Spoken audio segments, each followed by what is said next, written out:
ସୁକଦେବ କହୁଥିଲେ, ବ୍ରହ୍ମଲୋକରେ ଦୁଃଖ ଶୋକ ଜରା ମରଣ ନଥିବାରୁ ଜନ୍ମ ମୃତ୍ୟୁର ଭୟ ନଥାଏ। ତେଣୁ ଆତ୍ମା ସେ ସ୍ଥାନରେ ନିର୍ଭୟରେ ବିହାର କରେ, ଆନନ୍ଦ ଏବଂ ଜ୍ଞାନ ଲାଭ କରି ନିଶ୍ଚିନ୍ତରେ ରହି ଶାନ୍ତି ଲାଭ କରେ। ସଂସାରରେ ଥିବା ପ୍ରାଣୀମାନଙ୍କର ନିସ୍ତାରର ଉପାୟ ହେଉଛି ଏହି ମଙ୍ଗଳମୟ ପଥ। ତହିଁରୁ ଭକ୍ତି ଯୋଗ ଜାତ ହୋଇ ବାସୁଦେବଙ୍କୁ ଭକ୍ତିରେ ଲାଭ କରିବ। ସେ ହରି ସର୍ବଭୂତରେ ନିତ୍ୟ ବିହାର କରନ୍ତି। ହରିଙ୍କ କଥା କାନରେ ଶୁଣ ଏବଂ ମୁହଁରେ ଗାନ କର।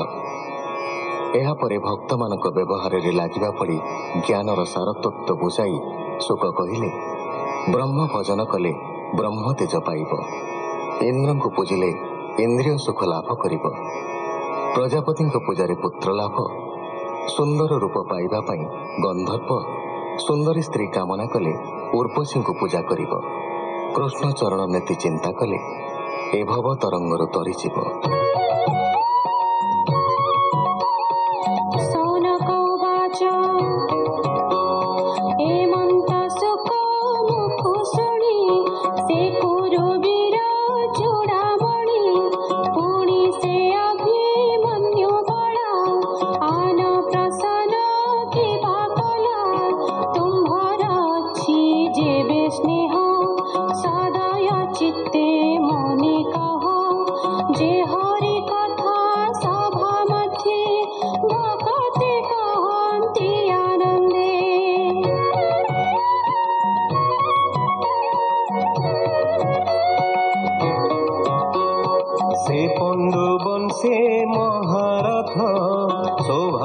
কৃষ্ণ অংশে জাত বালক ক্রীড়ার খেলে যে পূজে কৃষ্ণ পাদ মূলে জীবন বহি জগতে হরি কথারে নিত্যে নিত্যে ন করে জীবন সফল ব্যর্থ তাহার আয়ুর্বল।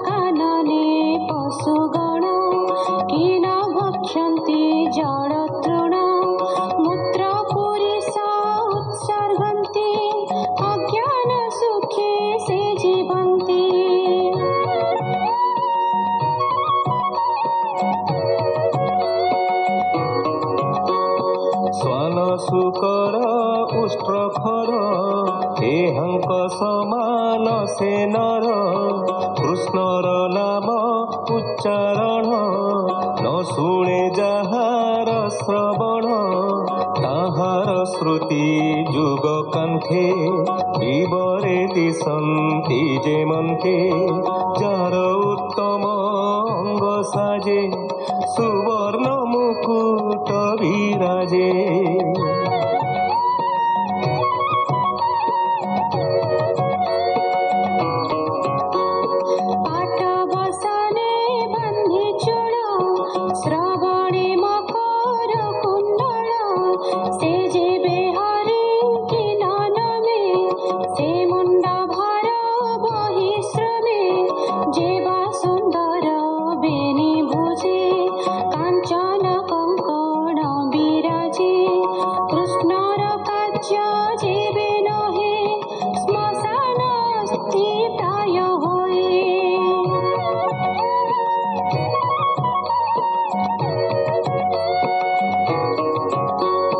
লোচন বেনি থাও মুখে যে হরি মূরতি ন দেখে ময়ূর পুচ্ছ বলি তারে সে অন্ধ সংসার সাগরে তুলসী দল কৃষ্ণ দেহে শুদ্ধ সৌরভ গন্ধ বহে সে গন্ধ যার নাসাদ্বার ন লভে সব তা শরীর। গোবিন্দ নাম যার হৃদে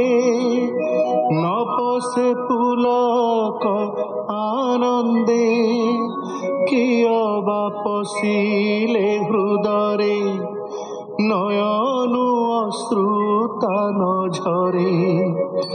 ତାର ହୃଦୟ ଅଶ୍ମସାର ବହଇ ଲୋହମୟ ଭାର। ହେ ସୁତ ଶୁଣ କୃଷ୍ଣ ଗୁଣ, ଶୁଣାଅ ଆମ୍ଭର ଶ୍ରବଣ। ଯେ ସାଧୁ ପ୍ରଶ୍ନ ପରୀକ୍ଷିତ ପୁଛିଲା ଶୁକଙ୍କ ଅଗ୍ରତ। ସେ ଆମ୍ଭ ମନ ଅନୁକୂଳ କହି ସଂସାରୁ କର ପାର। ସେ ହରି ଚରଣ ପଙ୍କଜେ ବ୍ରାହ୍ମଣ ଜଗନ୍ନାଥ ଭଜେ। ଇତି ଶ୍ରୀମଦ୍ଭାଗବତେ ମହାପୁରାଣେ ପାରମହଂସ୍ୟାଂ ସଂହିତାयां द्वितीय स्कन्धे नाम तृतीयोऽध्यायः।